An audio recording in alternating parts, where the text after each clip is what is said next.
অনুরাগী ছোঁয়া ধারাবাহিকের আসন্ন পর্বগুলোতে একের পর এক চমকপ্রদ ঘটনা ঘটতে দেখা যাবে।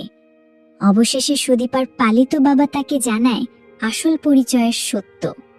ছোটবেলা থেকে যাকে নিজের মেয়ে হিসেবে আগলে রেখেছিলেন, সেই মেয়ের অতীতের গোপন রহস্য ভেঙে পড়ে সামনে।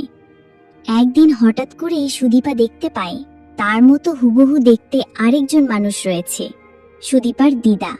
এই দৃশ্য তাকে স্তম্ভিত করে তোলে।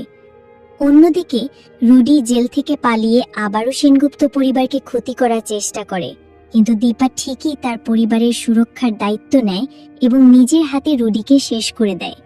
অভিনাশ তখন পুলিশ নিয়ে পৌঁছে যায় এবং রুডিকে পুলিশের হাতে তুলে দেয়।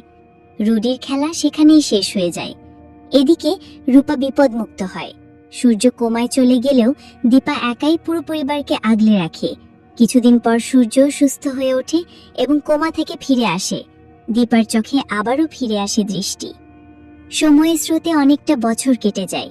রূপা জন্ম দেয় ফুটফুটে 2 যমজ কন্যা সন্তানের। সেনমুক্ত পরিবারে ফিরে আসে সুখ শান্তির দিন। কিন্তু হঠাৎ একদিন ঘটে যায় ভয়ঙ্কর এক বিপর্যয়। কলকাতা শহরে আঘাত হানে ভয়াবহ ভূমিকম্প। শহরের বহু বিল্ডিং ক্ষতিগ্রস্ত হয়, সেই সঙ্গে সেনগুপ্ত বাড়িটিও ধসে পড়ে। সৌভাগ্যবশত রূপার 2 মেয়ে তখন স্কুলের মাঠে থাকায় প্রাণে বেঁচে যায়। তবে দুর্ভাগ্যজনকভাবে তারা ভূমিকম্পের ভিড়ে একে অপরের থেকে বিচ্ছিন্ন হয়ে যায়। কেউ কাউকে আর খুঁজে পায় না। এরপর কেটে যায় বহু বছর। সুদীপা আর পরমা দুজনেই রূপার সেই যমজ কন্যা।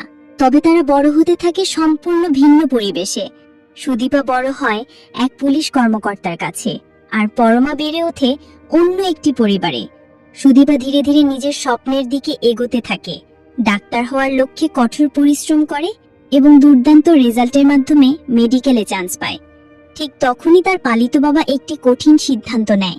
সে সুদীপাকে জানাবে তার আসল পরিচয়ের সত্য। একটি মিশনে অংশ নিতে গিয়ে বোমা বিস্ফোরণে গুরুতর আহত হয় সেই পালিত বাবা। হাসপাতালে মৃত্যুর আগে তিনি সুদীপার হাতে তুলে দেন একটি ছবি।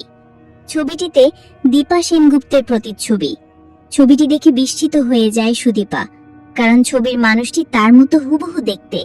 আর তখনই পালিত বাবা শেষ নিঃশ্বাসে জানিয়ে দেন, আমি তোমার জন্মদাতা নই, আমি কেবল তোমাকে লালন করেছি। যখন স্কুল থেকে তোমাকে উদ্ধার করি তখন তোমার ব্যাগে এই ছবিটিই ছিল। সুদীপা তখন ভেতরে ভেতরে ভেঙে পড়ে এবং গভীর প্রশ্নে ডুবে যায়, কে এই দীপা সেনগুপ্ত, কেন তিনি তার মতো দেখতে? আর এভাবেই রহস্যময় এক নতুন অধ্যায়ের সূচনা হয়। বন্ধুরা, তোমরা কি